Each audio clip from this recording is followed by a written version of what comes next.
Assalamualaikum warahmatullahi wabarakatuh.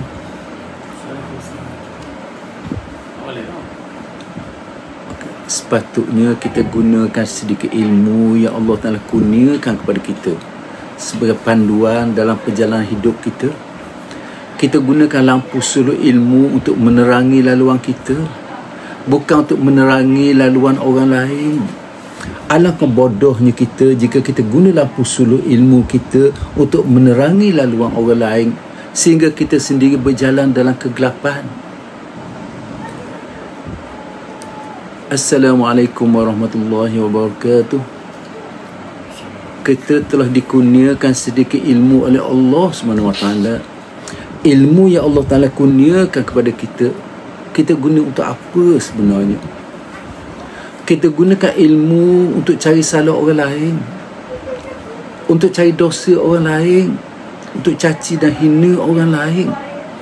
Ada yang guna ilmu untuk mengkafirkan orang lain, malah menerakakan orang lain. Kita ingat neraka dan surga itu hak mak bapak kita. Sepatutnya kita gunakan rahmat ilmu untuk cari salah diri sendiri, untuk cari dosa diri sendiri, kerana bertaubat atas dosa sendiri, bukan sibuk dengan dosa orang lain. Dengan nikmat ilmu kita guna untuk mengajar orang lain, tapi bukan untuk mengajar diri sendiri. Alangkah ruginya jika kita guna ilmu untuk beri panduan kepada orang lain, tapi bukan untuk diri sendiri. Ilmu kita beri manfaat, beri faedah kepada orang lain, tapi tidak beri faedah dan manfaat pada kita sendiri.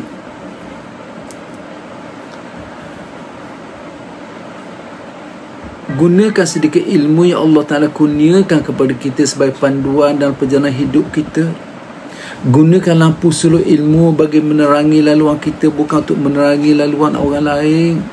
Alangkah bodohnya kita jika kita guna lampu suluk ilmu untuk menerangi laluan orang lain, sehingga kita sendiri berjalan dalam kegelapan.